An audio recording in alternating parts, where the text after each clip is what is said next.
Hello and welcome back to Hotline FN, the call-in show for your unpopular opinions, bold takes, and predictions. Aussie Antics, how you doing today? Doing good. Surprisingly, not as tired as I thought I would be. I was like, man, we got VIC this week. I got to make sure I'm like dialed in, locked in after a big weekend. But no, I'm feeling great. How you doing, dude? I am on top of the world. Grand Finals is done. We've had a interesting week of Fortnite, to say the least. It's been fun, though. It has been very fun. And we've got an even more amazing guest because we have the FNCS champion of EU with us in the building, the one and only VIC0. How you doing, VIC0? I'm doing great, Levin. Thank you for asking. Still on cloud 9, bro. Oh my god, you've got to be hyped up. I know we're just saying you didn't qualify for the Duo Cash Cup, but it's got to sting a little bit less after winning FNCS, right? Yeah, I mean, it feels great, to be honest. Like, I couldn't, like, I don't know. Everything just feels like so easy now and like so relaxing. That's like, I feel great now.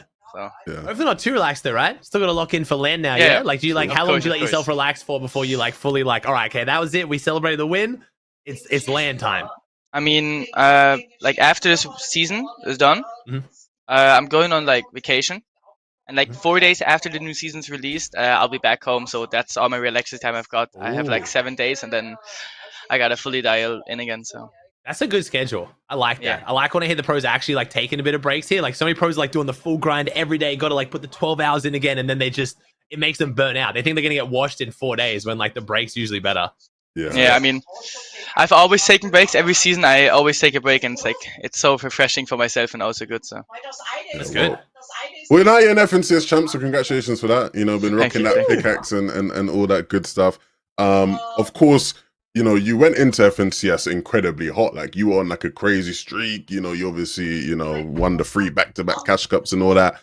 You didn't quite do well in the cash cup today, brother. What happened there, man? What's going on? What happened to the streak, bro?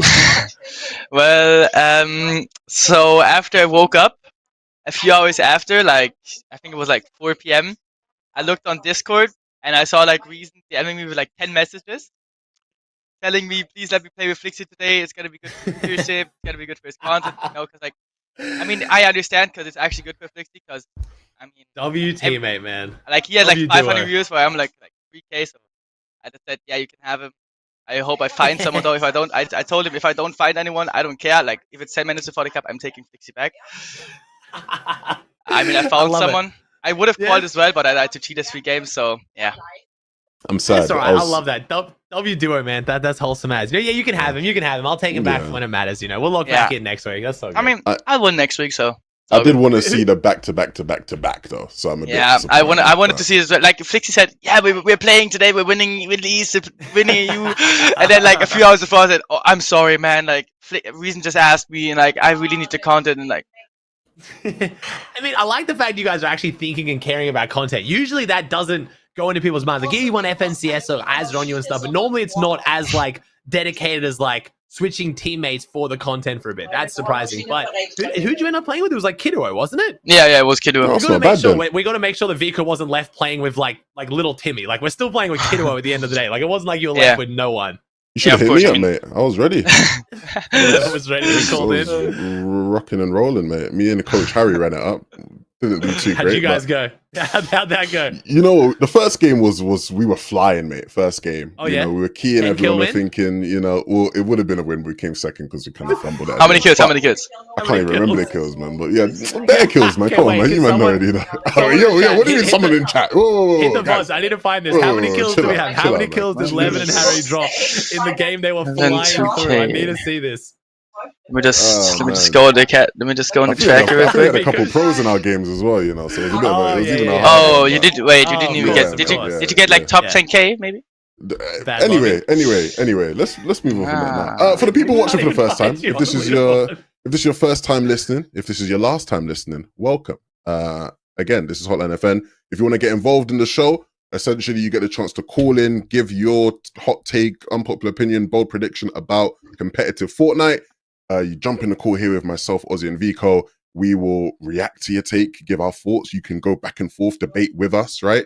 And yeah, all that fun stuff. So people already start getting their takes in Discord, which is great. People are very enthusiastic. Oh, people were excited this morning. I said VIC0 was good. I've been saying VIC0 was on since yesterday, and people have been excited. We're gonna get some good ones. I hope we don't get the Mero. You're gonna get the run Mero did last week. Basically, if this is anything like last week, you probably didn't watch a VIC0, but Mero pretty much just got grilled for the first 45 minutes for having to defend his legacy. So I'm hoping you don't have to defend your FNCS win here, but we'll see. Some of the people come out, and you can take the queasy approach and just tell them they're being idiots, by the way. There's no, like, you can be as mean or as nice as you want with this one. This is on you. Oh, good. I'll find a way to handle it. Nice. VIC0's too nice. To be fair, though, on that topic, though, right? Because, you know, I think one thing that happens a lot with FNCS wins and just tournament wins in general is people often try to find a way to discredit the win, right? Bro. You know, everyone's always got something to say about this was Mickey Mouse and that was easy and you got lucky here, you got lucky there. I think there's probably one that people will try and use against your FNCS win, right? They're going to say the slurp cacti changed a couple days before, man. If it wasn't for that, things would have went differently, blah, blah, blah, blah, blah. Oh, yeah. Well, to that slurp cacti thing, I'll be honest, we still would have won, even with slurp cacti in the game.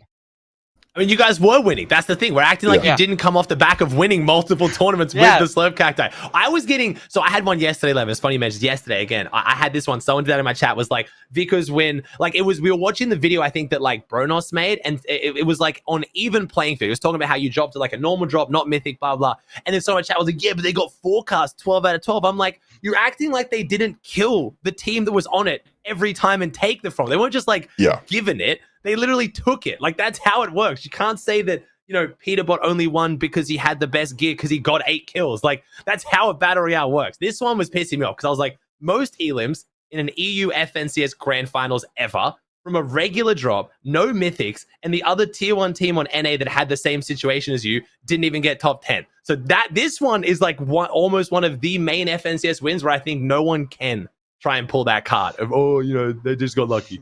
Yeah, I'd say, you know, a lot of people went into the weekend and had their favorites for who to win. And obviously, you were high up there. A lot of people, after the changes, said, if Malibuka and Mustache don't win, they're trash. If Susie and Van Dyke don't back-to-back, you know, this and that, right? So, like, you know, most people would say you didn't have the best spot, right? You know, you weren't gifted. I mean, you think you did, right? Because of course, I mean, right? we had the best spot without a coin. Yes, but that's the point, though. You didn't have a coin, right? Which a lot of people would have said, hey, had you had Redline Rig or whatever, like that's a better shot. That's a stronger spot. Redline ended up being a lot better for you than I think a lot of people expected. Myself being one of them, as I've mentioned quite a few times now. I'm not gonna lie. I thought Malibuka after that cactus. I thought Malibuka was gonna win. To be honest, that AR and coin is just way too unfair. I was ready to say, this is just a second place FNCS, but they just didn't perform as good as they thought. I have to ask you, but you on one of the interviews that you did on the broadcast, you said you basically said to Frankie, you were like, Swizzy and Vanya are like the best team. Like, you think even though you had won the 3 back-to-backs, you basically said like we're the second best team right now. What made you think Swizzy and Vanya were like better than you guys? Well, I mean, like every cash cup that we always played, and like especially the 3 ones we won, it was always like a race between me and Swizzy and Vanya. You know, like was me and Flixie and Swizzy and Vanya like right behind us. You know, like one cash cup they dropped 3 games. I think Ozzy remembers that one where they like dropped 3 games, 3 back-to-back wins with like 10 kills every game.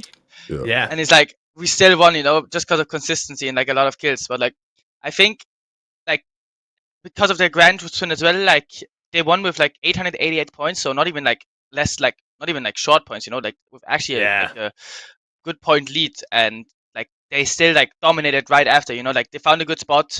They either landed Redline or Brutal Beachhead, and they still like did great. Like I was ready to like say, yeah, they're not gonna do great because they're gonna get burnt out, but they just kept grinding and they were better than I actually would have ever thought. So at what point during the weekend did you think that like, wait, maybe we are gonna win? Like, if you went into it thinking they were gonna win it, was it like maybe like wait, as soon as you took the lead, when you got your win, like was there a point where you're like, wait a second, we are gonna beat Swizzy, or we can beat Swizzy?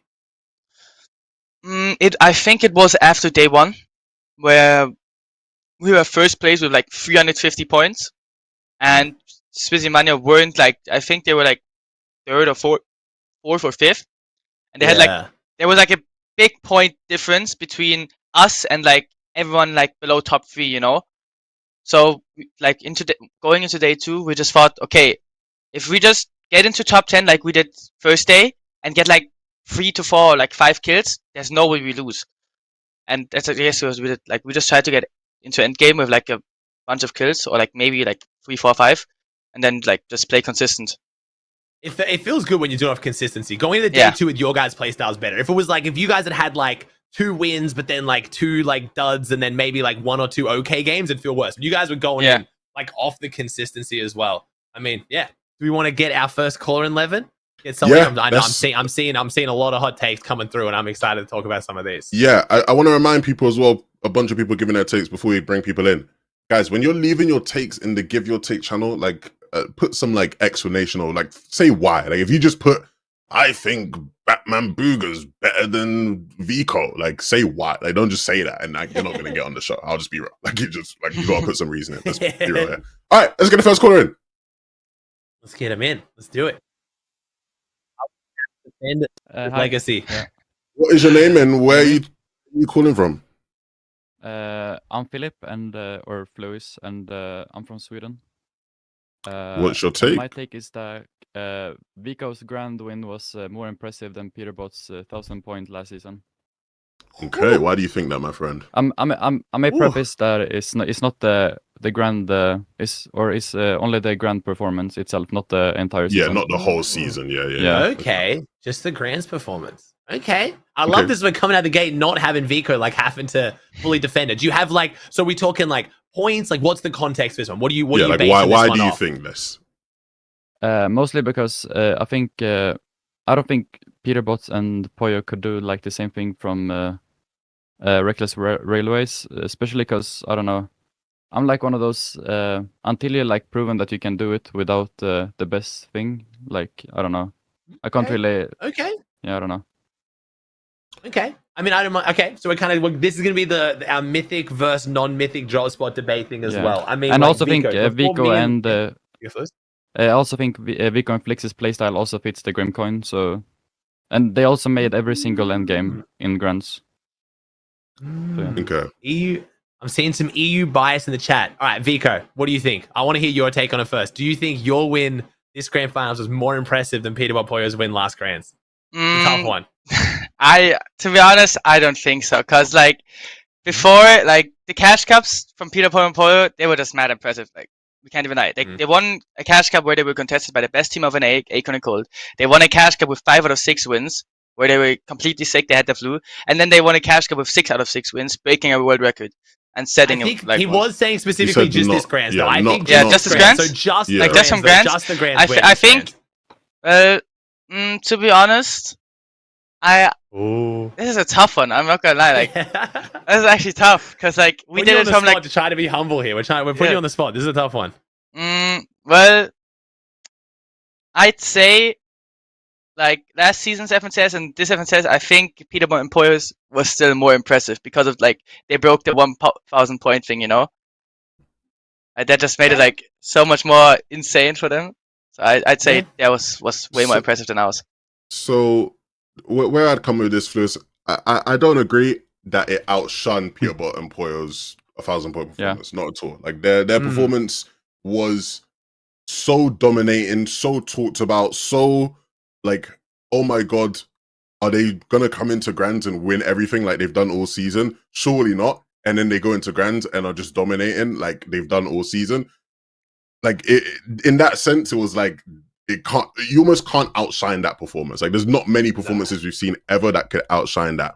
Are there aspects of VIC0 and Flixie's performance that impressed me more as like a Fortnite spectator? Sure, I'd say like going into it, I think a lot of people expected VIC0 and Flixie to just be like this brain dead WK everyone type team. And even though they are super aggressive and like they got the most limbs and the most damage, blah, blah, blah, it wasn't just that. Like it wasn't just like mindless running around killing everybody, right? So in that sense, like that to me was like very impressive. That like tactically, I thought what they did was more cool or more impressive, or it surprised me more than what I saw from Peter and Poyo. But maybe that's just because we had seen so much of what Peter and Poyo had done all season long. But did VIC0's Grands win outshine Peter Bot's 1,000 point season win? Quite simply, no. Yeah, I mean, outshine's hard, man. Peterbot's like it's because Peterbot's got like people hate him as much as they love him. He's got so many haters who are going to literally put him like in the spotlight. Like Peterbot, everything Peterbot does in the spotlight, you can't outshine Peterbot right now because he is just the talk of Fortnite and has been this whole chapter. But as far as like, if we're going to touch on like the impressive one, yeah, it's so tough because like this is going to come back to the mythic versus non-mythic. And again, I heard you mention there, Flewis, as well. Until they prove they can do it without. So you don't think at any point in Peterbot's career he's proven that he can be this dominant without like a super strong drop? The second place was very impressive, but I don't know. I might be just a Peterbot hater because I don't like his dominance, but I don't know. It's funny. It's funny because somebody DM'd a take to the HotlineFN Twitter account, right? And their take was basically that Peterbot was like overrated, or like his grand wins have been overrated because all of his wins have come when he's had an OP spot, right? They were like, he had Rig this season, Grim last season, and his first FNCS win was Collider, and we know how silly Collider was, right? Collider was OP. So stupid. And that was more crazy than Grim almost. And to be fair, like I could see where that guy was coming from. Unfortunately, though, the way I don't back that is that, like, at least in the case of like the last 2 seasons of Grim and Redline, like he's earned that. Like he's like you don't just get gifted the best spot. And we saw that where like in other regions, like people tried to do what they did and couldn't because they couldn't boss the rest of the lobby the way people. Yeah, I will say too. Like they're probably like the best team in the world to like get the Grim coin, like play with the best with it. I don't think VIC0 could get the same amount of points with the Grim coin, but I don't think Peterbot could win grands in Reckless. Okay. But, I think it's interesting you're talking about play styles as well. Like it's kind of like, so you're kind of touching on the fact that other players wouldn't do as well with the OP loot as Peterbot, but you don't think Peterbot would be able to do as well as maybe VIC0 did with a more low-key drop. Like he's kind of like that needs the massive firepower to then do the really big performance. I mean, I can see it a little bit. He's just like this. He's just straight up the best player in the world with like god loot. Like no one can stop him. But I don't know. Interesting. I'd say. I mean, I think we're gonna see it land. I don't think. Do we think Peterbot gets unconned at land? I don't think he'll get unconned, to be honest, because there's way too many players with such a like drop ego, like Malibuka and Mustache, that will just say, "Oh yeah, I'm giving this kid an uncon spot because he's dominated N8 as much." There's no way in hell, because like so many EU players have like such a big drop ego. They're not like, even if they lose 6-0 on the first day of grands, they're not gonna dip off. Like there's no way, because like some people they just have like they only practice that spot, you know, and then why would they give it up if they have it like uncon in their region or like con by one team? Yeah. I think it's also the small regions. The small regions come out. You got players like King. King just qualied again. They're so used to having the best drop and just running through their smaller region. I think when they then verse the big region, they don't shift that. They like, again, we're talking about players who like have firepower, like you were just talking about them, Flewis. Like I think like King and players like that are used to that. So you've got to deal with the fact that, you know, the other big EU teams want to take it, and you're going to have like a Brazil player or like even maybe an OCE player who's like going to want that big drop. So I don't know. I'm a bit worried for Peterbot at LAN, and I cannot even imagine what the timeline's going to look like if Peterbot does LAN, and it's just because he's conned. It's going to be very ugly to look at. I think actually that Peterbot's gonna do good at LAN, to be honest, because like because he's been doing it all year, and like I think like on esports, like the esports World Cup quals, he's done good as well, because that was like the Dallas LAN, right? I think he did good there as well, and it's like, I think this season, because it's basically like a grand tournament at Texas, I think. So it's going to be 12 games over 2 days. So I think that's definitely going to like go better for him, because last time it was at Copenhagen, it was 6 games with like a qualifying format before that with upper bracket and lower bracket. And at Rayleigh, I think he played with Baila, who didn't really put in, like, grinded a lot, I think. Oh no, who did he play with? I can't remember. I think was it Booga? No, it wasn't. I think it was Booga, wasn't it? No, Booga played with Miro. Oh, okay. But then I think he got conned, but either way. Yeah, I think it was conned. Am I just realizing, is this your first LAN? Oh, no, this is my third one. I've called every LAN. That's what I thought. That was hosted before. That's what I thought. Sorry, because you were talking about like the formats and stuff, and I thought you were describing them as if like you weren't there, and I'm like, wait a second, this is not VIC0's first. Oh, was it Jamper? Either way, yeah. Jamper. It was Jamper. Jamper. Yeah, I think people are gonna be surprised. I think Peterbot might not do well at LAN. Again, I know we're going way off the topic here. I think Peterbot might not do well at LAN for many other reasons, and most of it's going to be drop spot and stuff. But of course, the TikTok kids are going to say it's because he cheats. Like, it's just... And I was watching my man at Dallas for the Esports World Cup qualifiers. He was absolutely destroying people on LAN, like frying kids. There is no, like, fear on LAN where his mechs get worse. Like, he is still looking as crazy as before. Yeah, the kind of year he's having, he's gonna I don't think Land's going to phase him at all. To answer what you said, like the question you asked, could Peterbot have done what VIC0 did?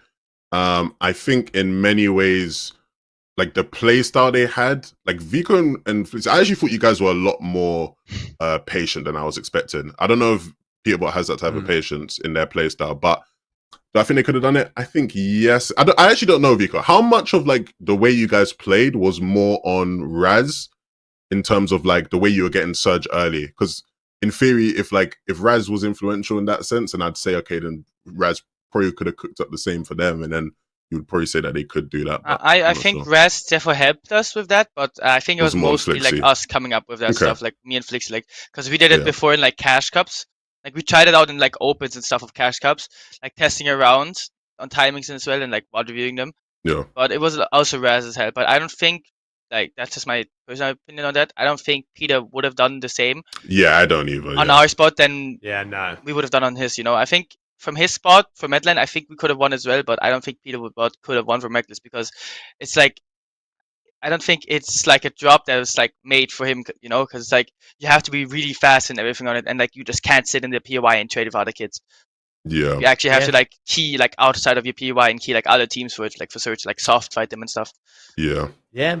They were going Island a lot as well. Did you guys go Island a single time in the 12 games? I'm trying to think. Oh yeah, we did like I think like I think we went to Island like 2 games, and that was the games where we actually like where we had like 400 damage before like surge popped, so we just decided to go on Island, but otherwise we just always skipped Island because it was like way too dangerous. Yeah, they took it a lot. Like, and they went triple gun. Like Peterbot was loving the triple gun loadout. Again, I still find that so insane. He was getting triple gun and the coin. Like Poyo's got zero ego, man. I find that so astounding. But yeah, to your original point, Fluis, it definitely doesn't outshine it. But I love the fact you're admitting you're just a Peterbot hater. That's honorable. That's kind of cool. That is honorable. That's honorable. That's honorable. People just coming in, because people think VIC0. I think EU fans need something right now. EU fans need like a champion, and I think VIC0 is a good pick right now. I'm excited to see how it goes. Why do EU fans need something? He's done it like 2 seasons in a row. I mean, why do we need something, Ozzy? Tell her why do we need something, huh? EU was the warm up this season, bro. It was the appetizer, and everyone knows it. We're on the storyline. I think VIC0 and Flixie's win, for me personally, was one of the best storylines to come out of it. I think VIC0, like the crying after you won, the passion, like how much you wanted it, like the Elim record. I genuinely think that storyline, for me at least, has actually saved EU. I would have fucking forgot this EU if Malibuca won it. Like, if you asked me in a year's time what happened this season, I would have completely fucking forgot it if Malibuca won it. I'm gonna be straight honest. VIC0 winning it actually made it memorable for me, but come on, EU needs something right now, man. Coming to the land, you guys need a champion. I don't know who it is. I don't want to put the pressure on VIC0, but like, all right, Ozzy Ant. The hating wasn't said there, but I think to that outshine thing, EU is down bad after the character changes. Not gonna lie. You don't have to remind me, man. All right, cheers. All right, you know, cheers for the thanks for the call, guys. Blood, we're gonna get a bunch of these.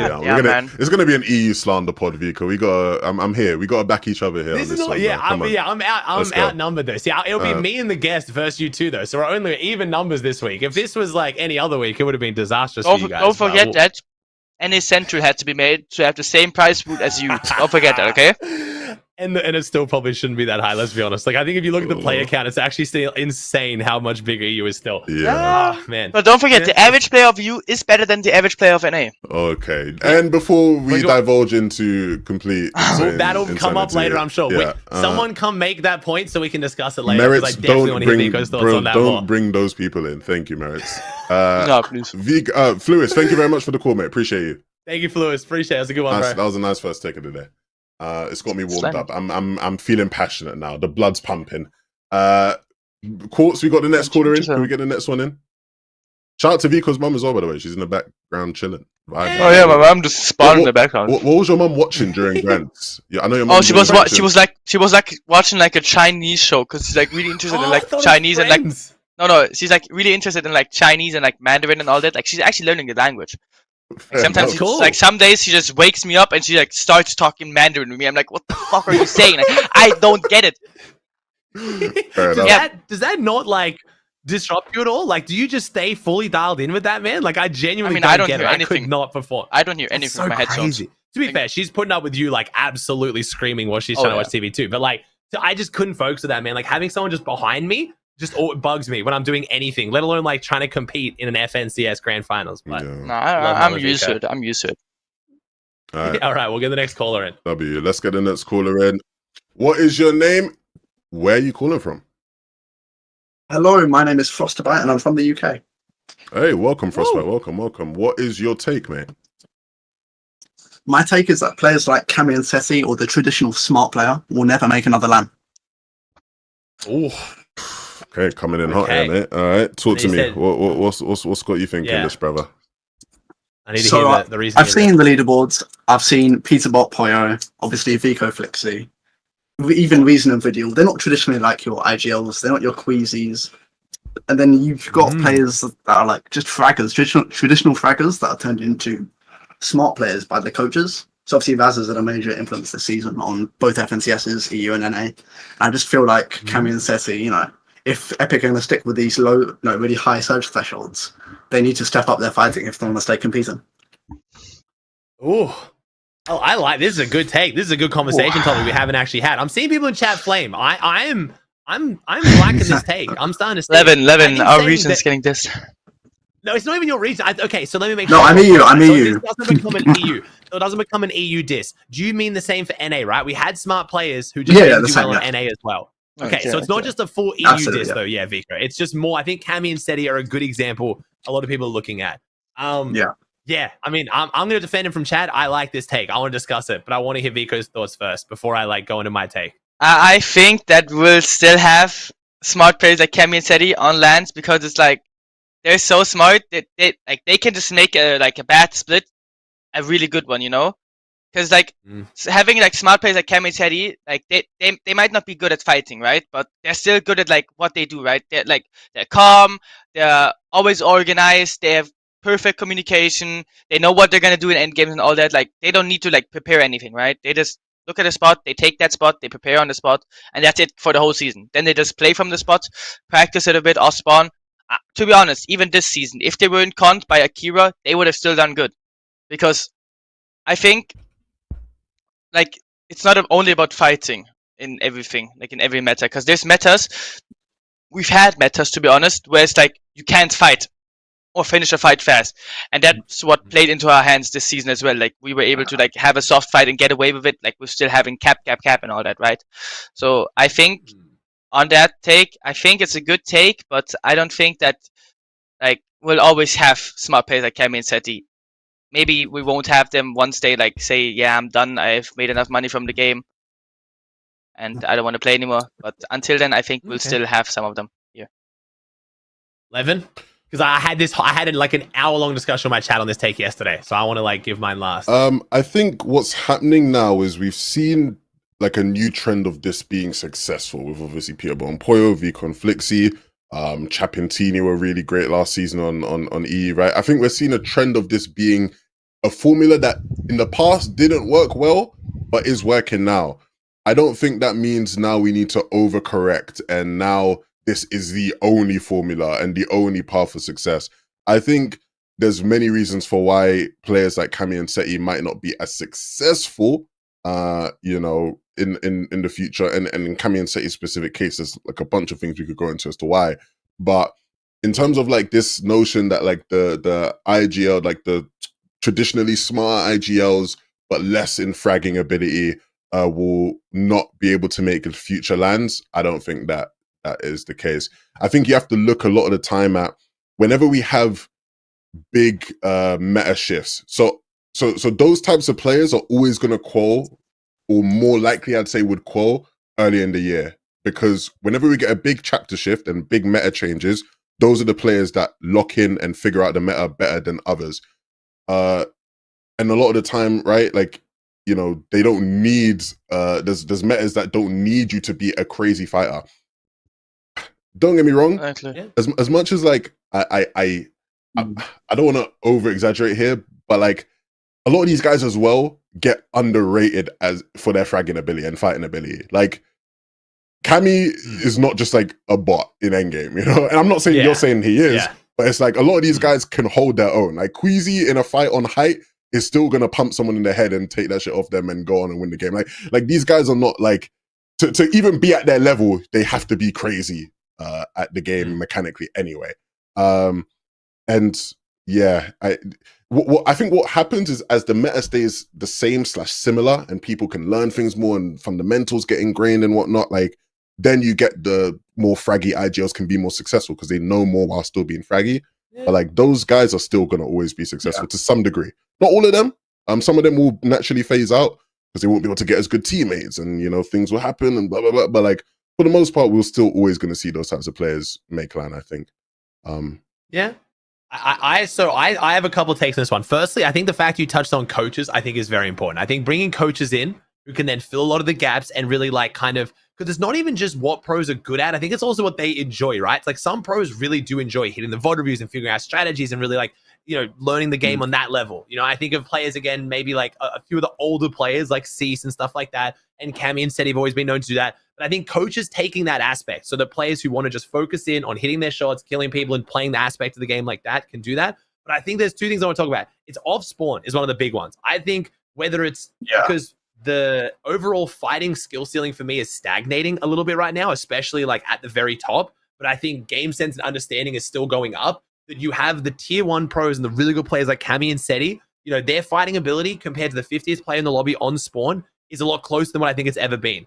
And I think factors of that, but also just the factors of Fortnite competitive evolving is making the lower tier players not have as much respect for the top tier players like they used to, so they're contesting them. I think if we went back 2 or 3 years and we saw situations which we did see players like Bizzle getting contested on spawn, who are phenomenal players, and then not do great because they weren't known for their spawn fighting ability, we would see the same results happen that we see now. It's just for some reason, whatever reason now, we have teams going into finals and be like, you know who I'm going to land on? I'm going to land on Acorn and Cold, who've already qualified LAN as 2 of the best spawn fighters in the game. So if those teams are getting landed on, there's no hope for teams like Cammy and Seti where they have this mentality in the community where they're not good spawn fighters not to just get landed on.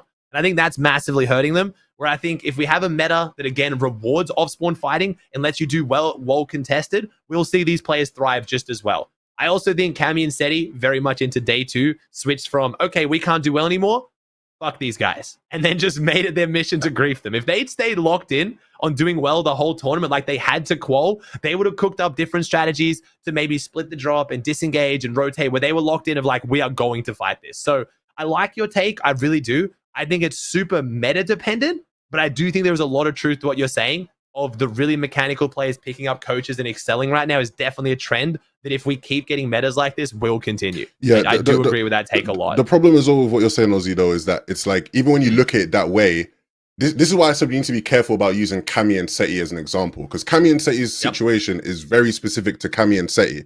They are notoriously not good off-spawn fighters.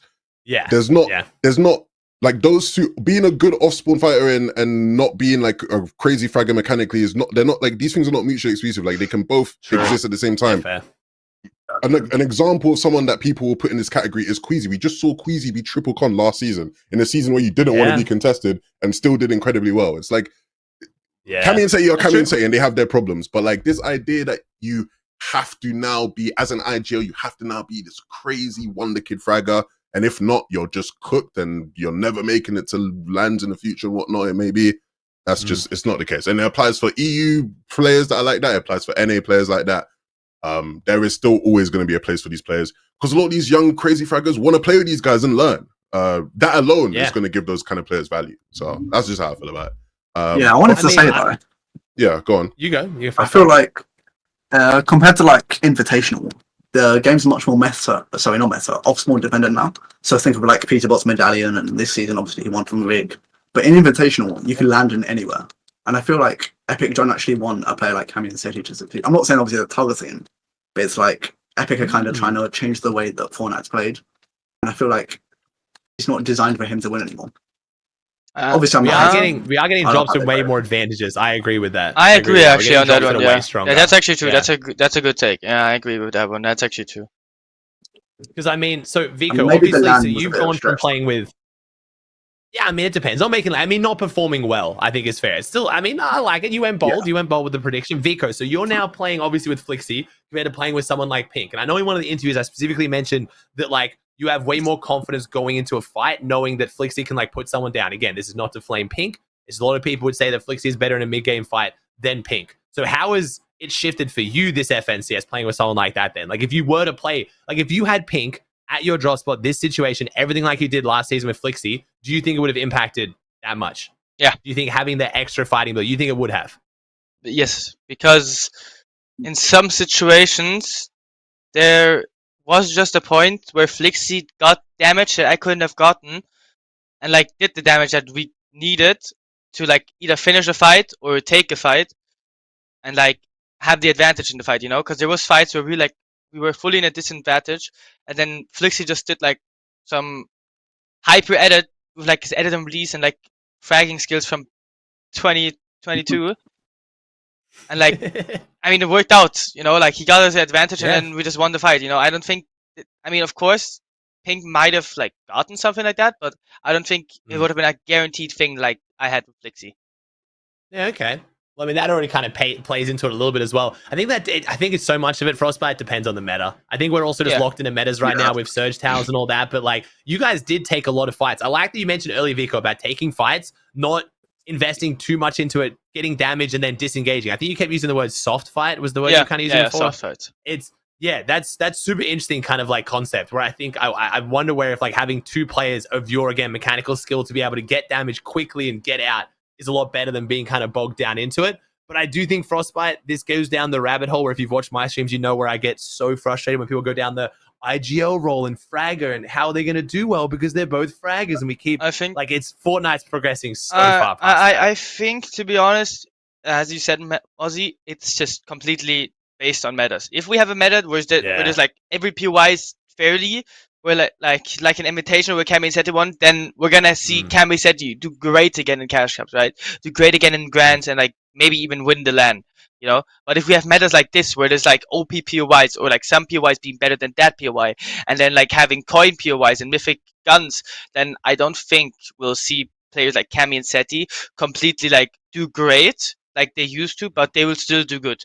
That's at least what I think, because there's still moments in the game where having two fraggers and a coach is not going to be the same as having like two really smart players that are also good at the game, like not just like at IGLing, like also good at fighting and like being able to hold their own and like getting high ground, low ground, and mid ground. Yeah, no, that makes sense. It's very meta dependent. agree.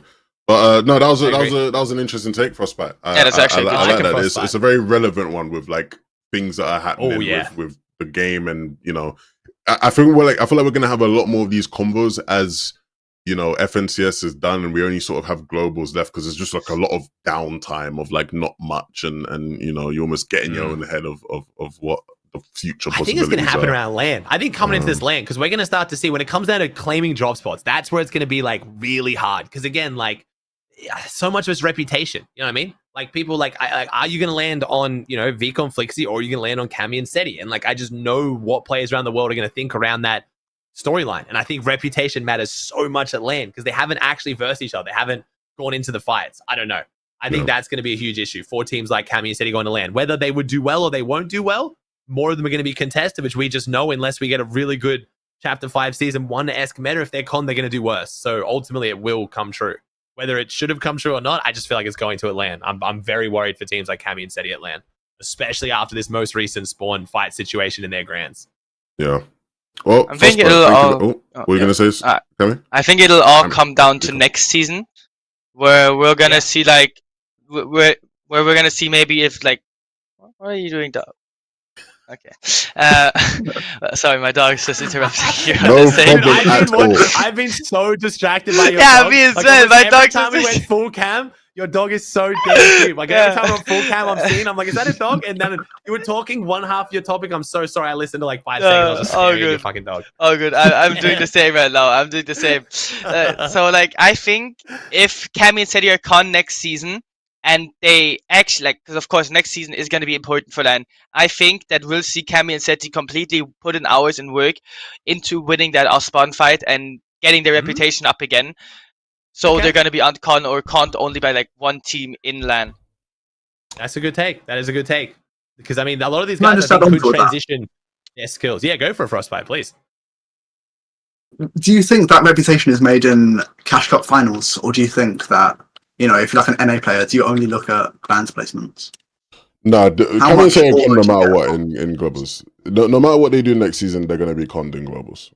They'll be conned. Yeah. Like the damage for them is already done. You can't Yeah. like you can't build that reputation up in cash cups to the point where like another regional team is gonna look at you and be like, oh, we don't want it with them, you know? Like I don't think they can do much about that, to be honest. Yeah. I agree. Oh. I think we need an F. I think that's the problem. The damage got done right before an FNCS. Now that is the issue. Like right before, like I think really now it's going to need a LAN, Frostbite. It's going to need a LAN, or if there was another Grand in between for Cammy and Seti to be able to like pop off and like defend themselves. But at the same time, though, if any team's going to find some slum split that no one thinks is good and like pull it together and pull off some strategy and like leave with like 3 chests and somehow find some way to get their surge, and it's going to be Cammy Seti. Like we can't count them out. And I just realized VIC0's frozen. So we need to get that sorted out. Thank you for the call, though, Frostbite. Appreciate you. Thank you, Frostbite. Thank you. Ciao.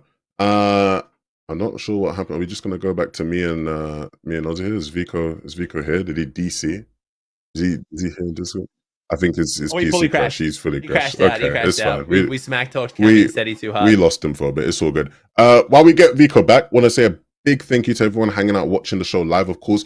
If you've missed any part of it, you can go back and watch it at the start. It's also available to listen to on Spotify, Apple, and all your favorite podcast platforms. HotlineFN, check it out, listen, show some love, show some support.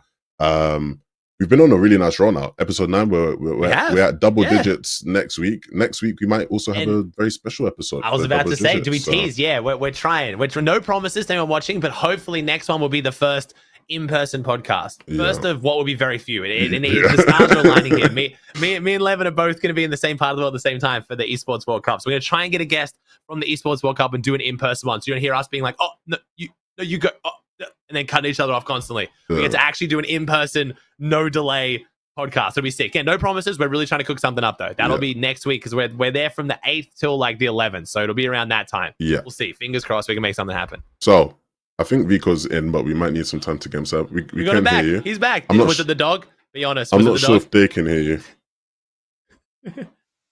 they can't hear you right now because you're not in VMix, so we'll get you back in. Yeah, because they hear him in VIC0's. We'll get you back into VMix, VIC0. For now, though, what was I going to say? I completely lost my train of thought. Levin, I want to go back to something then. While we get VIC0 back in, it genuinely makes me sad though.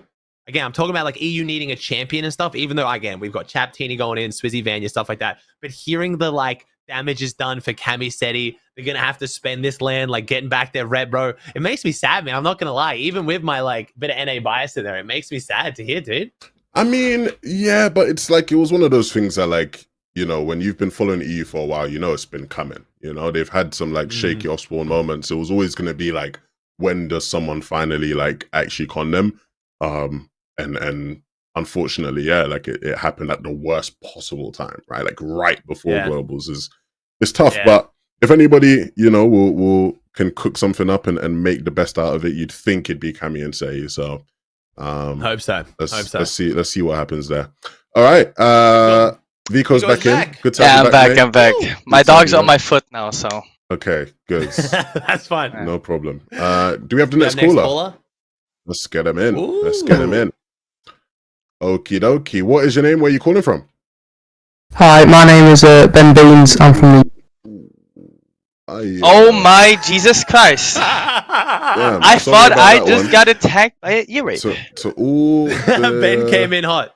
To all the audio listeners, very sorry about that one. That one's not pleasant. Ben came in a bit hot, but that's fine. Okay. Do we maybe, we'll maybe start at Ben's, but I will read Ben's take and I won't go first. Okay. Because it seems like, I think this one's pretty straightforward. There should be no medallions in comp, only mythic weapons. And this one I think goes back to the point we were just talking about, like OPP-wise versus not OPP-wise and stuff. Nico. So, whichever, I mean, if you got a strong thought if you want to go first, Levin, I'll let you go first. I spent today in London out for lunch with Frankie from the broadcast. Where is this going? Mini Miner, also from the broadcast, and Reese Hub. Shout out to Reese Hub, one of our beloved favorite creators. Lunch. We had a great time. We had a really great time. Where's this going? And my good friend Reese Hub. That's what I'm doing. My good friend Reese Hub and I, as always, in person, we decided to talk about Fortnite because You know, Of course. that's We're what all we losers. do. Right. The big dog, someone in Yeah. chat said. Shout out to, if you know why he's called the big dog, shout out to you. The big dog, basically, we had a conversation about medallions. And after that conversation, he convinced me, and I was already coming to his conclusion already a bit, but he convinced me, we need to get medallions the fuck out of here, man. I'm tired of medallions. Let's get medallions. At like all levels of comp, I think medallions are just like cooked. And for that reason, let's get medallions the fuck out of here.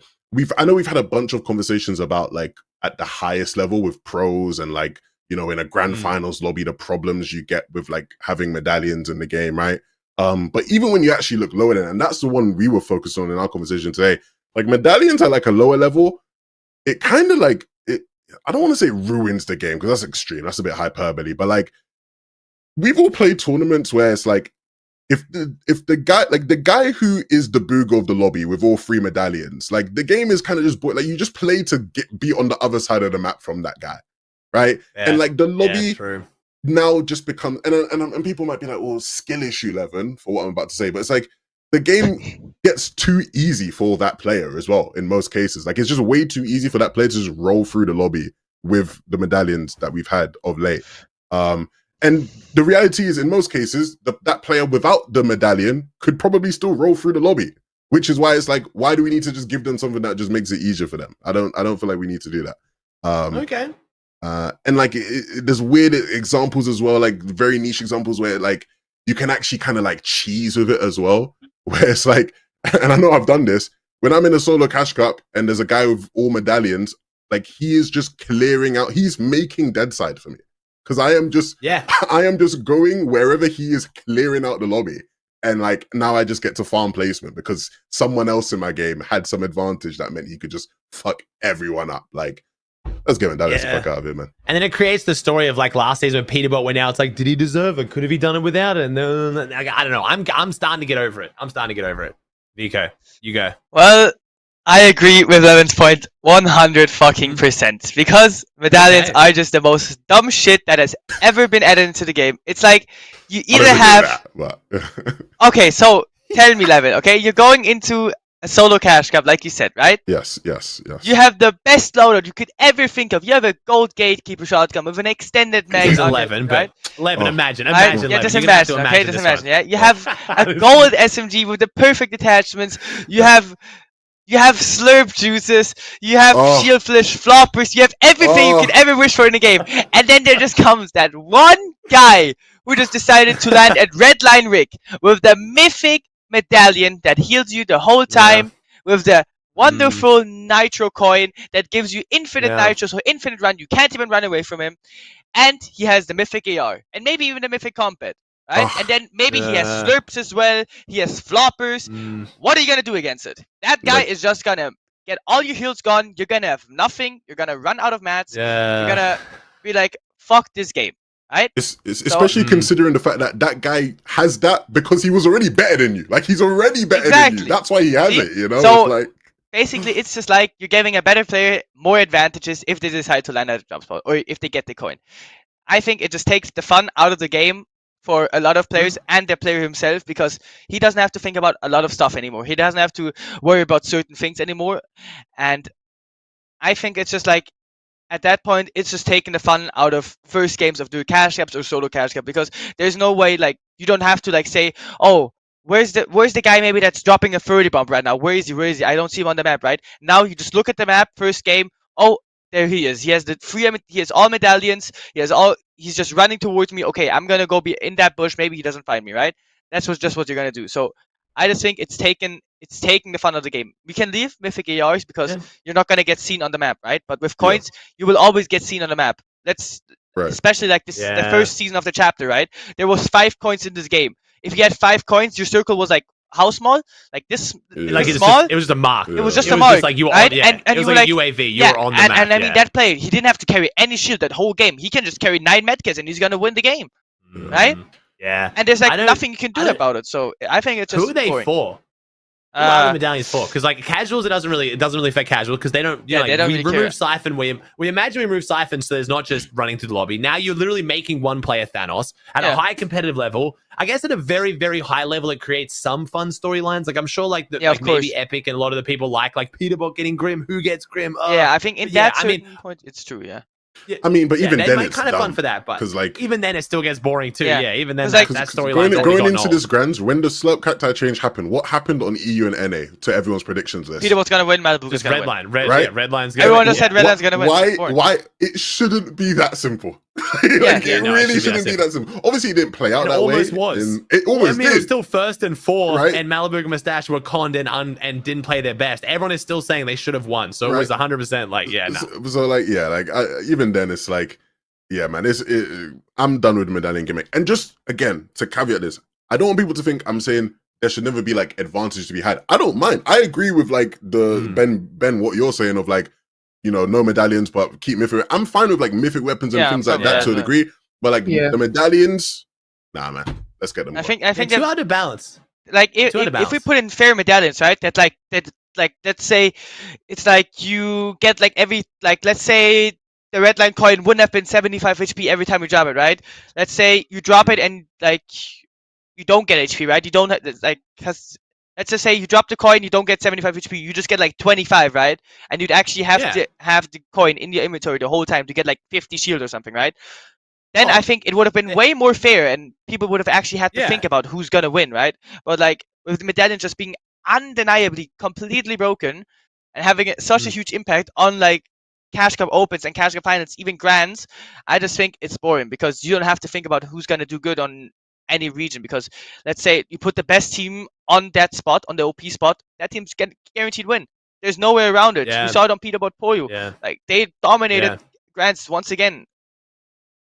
I mean, you could make the argument Mustache Malibuca, if they weren't conned in the couple games they were, those points they could have won this one as well. Again, no offense to you as well. It's just, and that's the thing. Now it feels like they should have won. And I think, again, in a perfect world, we could sit here and I guarantee in an hour we could come up with some insane medallions that would be fun, but balanced, but not too crazy. It's another thing I just don't trust Epic to do. I'm sorry. I don't. There's so many things I've cooked up that I would love. Even just like if we drop, even the Grim Gate coin, if you dropped it and you instantly lost the dash charges, it would have been balanced and way less broken. Just one player on your team, still good, maybe not as good, but we know they're not going to balance it. So I want them gone because it's just every season I'm going to look at the map that they're in and be like, who's going how bad did they fuck up? Like, what are we dealing with? We started this season with a fucking infinite mythic crossbow. We're not even talking about the fact that they had to remove one of them essentially because they fucked up so bad. They gave an infinite mythic explosive crossbow, which was just always going to be terrible. So like, I think we can't handle medallions. Epic can't get it right. It's just not going to work. I don't like if we put in like a season where it's like you get slurp,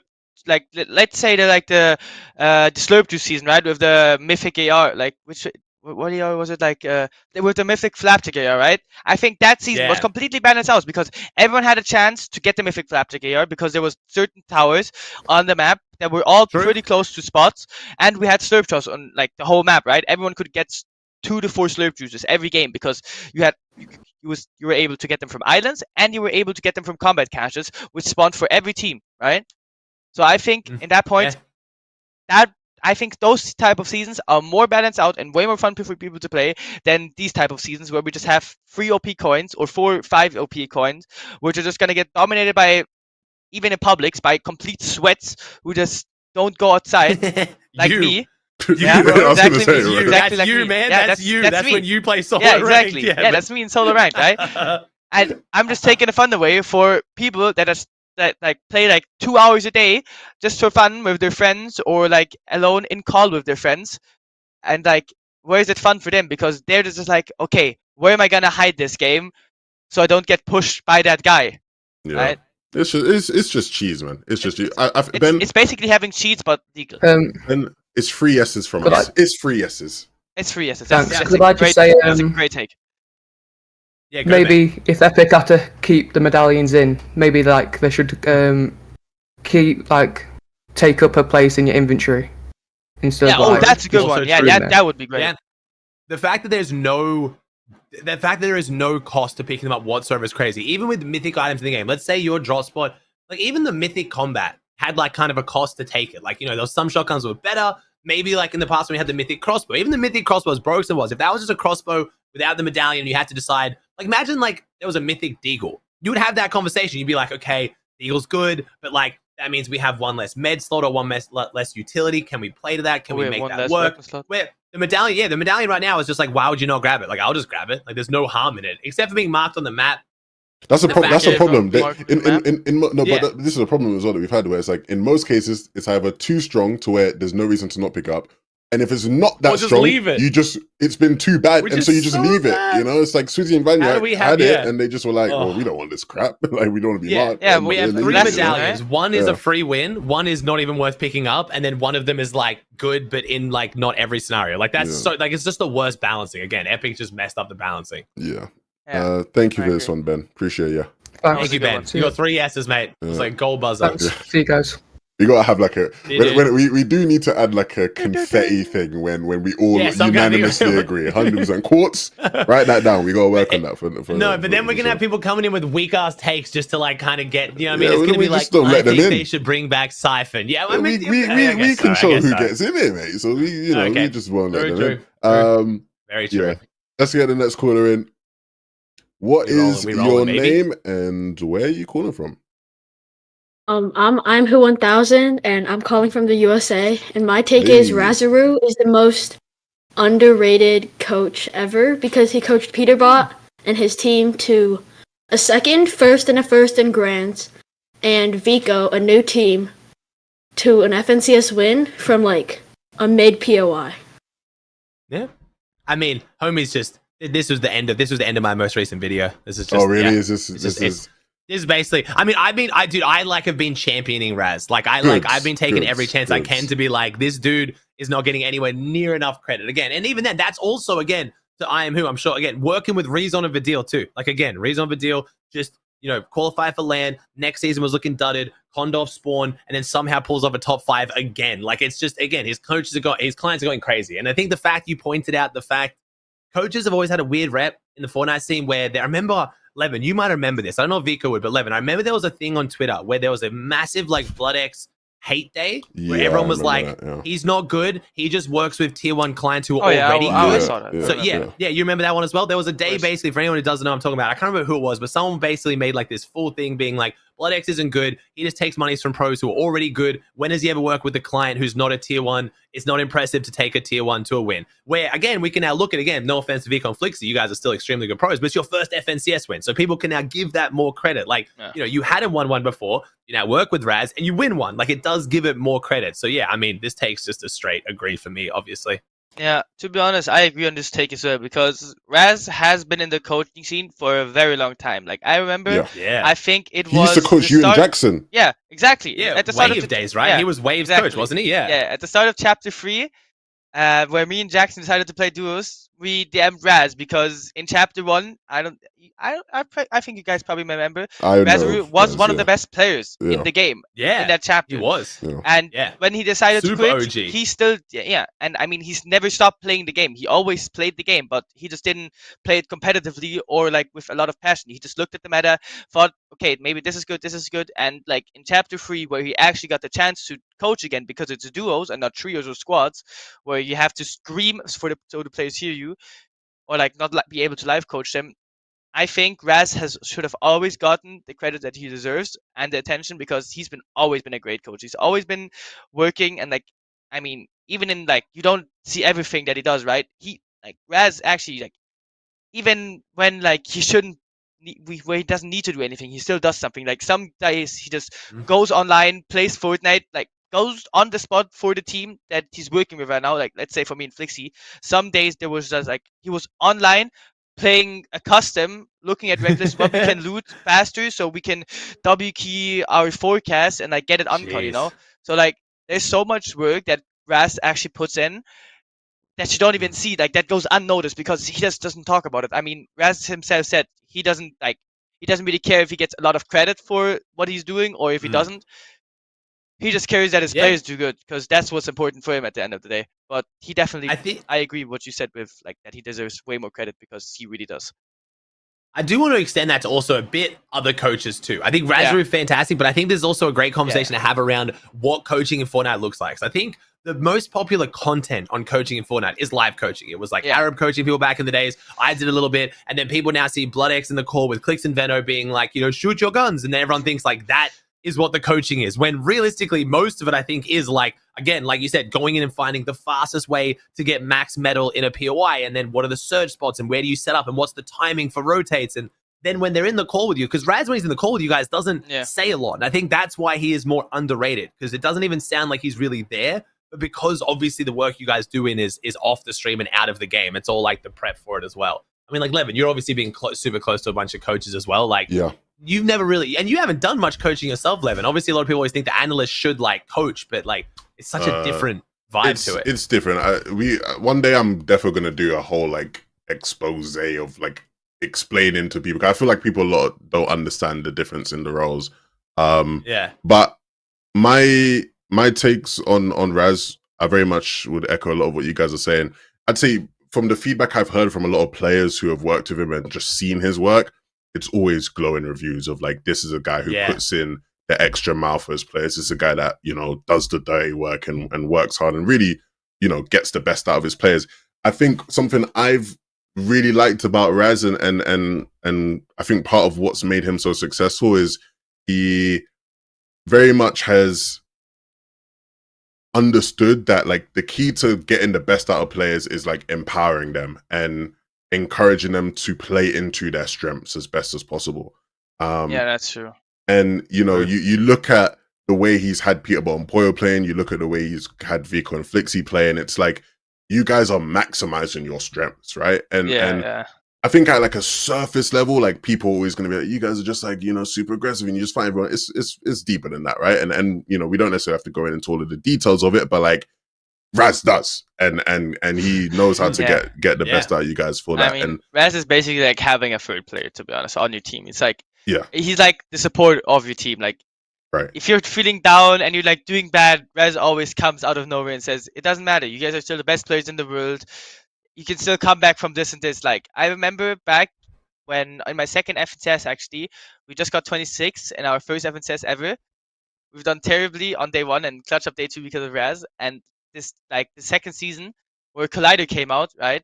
Like I think it was like a week before Grands or like a couple of days before Grands, Raz automatically said to me and Jackson, like, go there. No one's gonna land there.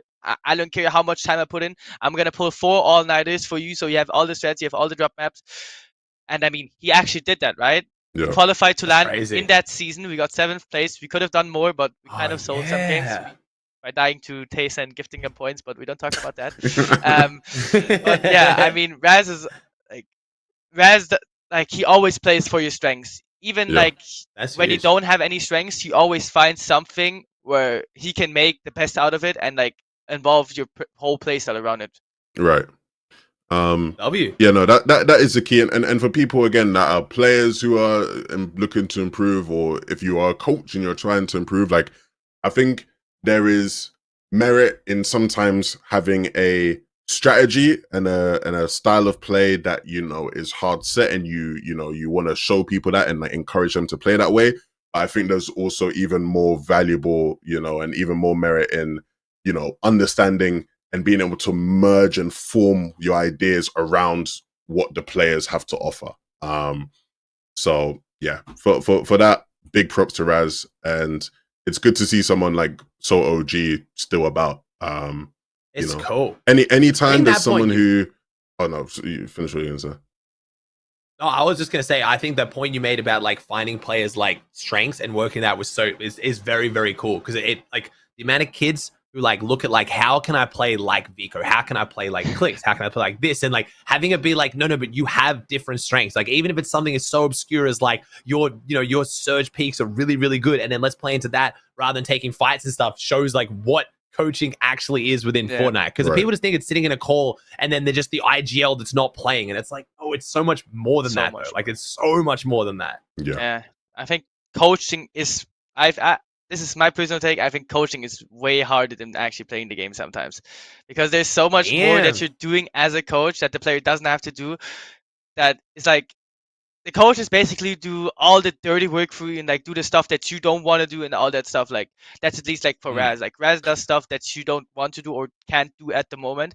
He does it for you, and then he like writes it all down for you and like or prepares it for you, and then like he gets you in the call the next day or like the day or like a few hours after, and then like, there's so much things you can do. It's not always that the coaches is like coaching is harder, but sometimes it is. I think. There's This definitely is a bit of an obscure one.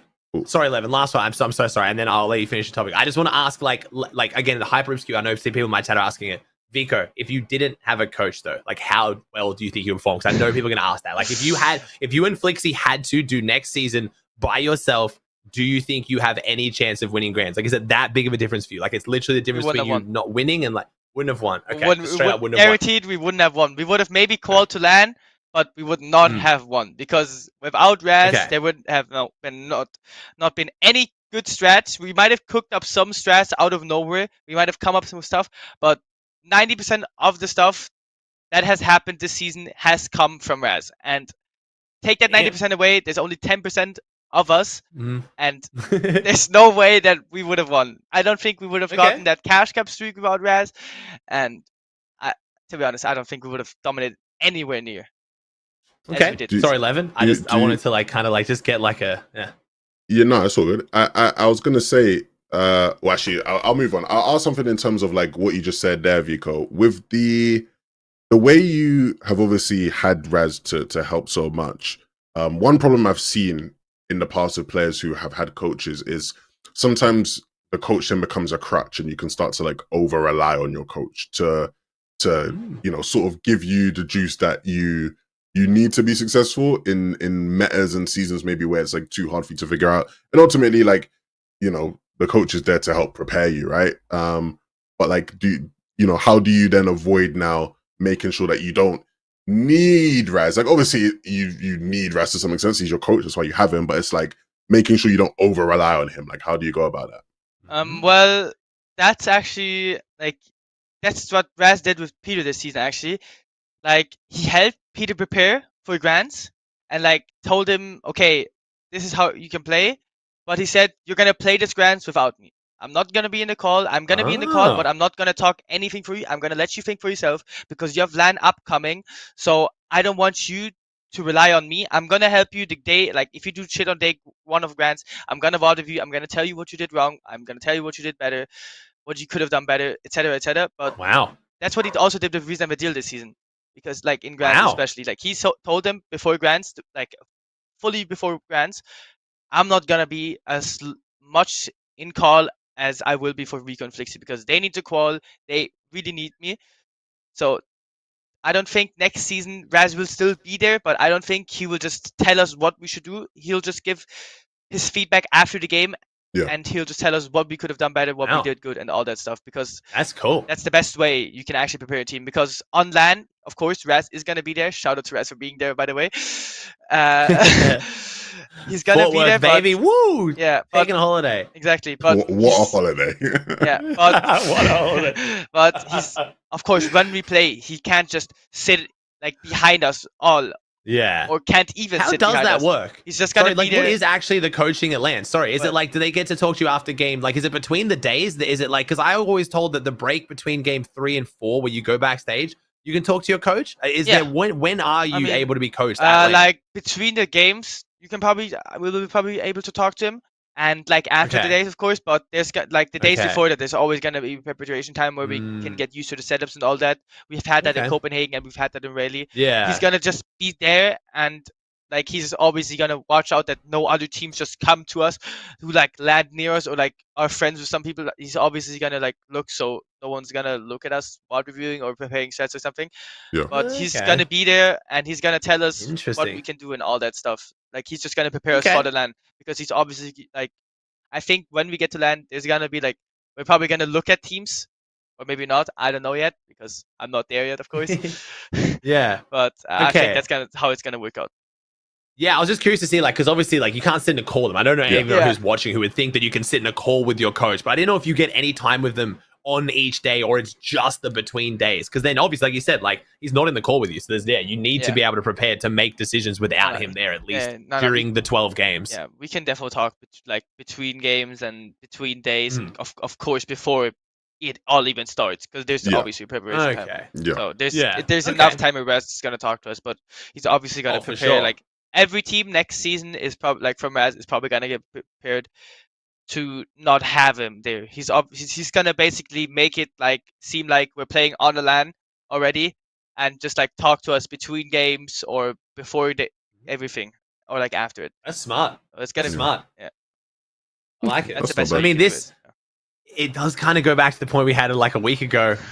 Our coach is fair. Like this is such an advantage, and I guess it depends on like does everyone have access to a coach? Like I guess because again, like it's a payment thing. But, I think you have a take on that. I think everyone has access to a coach, right? Because there's still coaches who don't take a lot that are really good. I mean, of course, all the good coaches, like really, really good coaches like Razru, Schokoladen, Bloodix, and all them, of course, they want a lot of money from you. But I mean, once you work the way he said they want a lot of money. A lot of money, bro. That McLaren ain't paying for itself. Exactly. Like, you know, dude, you don't get a McLaren working for cheap, that's for sure. I mean, they always pick their players themselves, you know, like those type of coaches. They pick their players themselves. They don't. You just can't DM them and say, "Hey, are you gonna work with me?"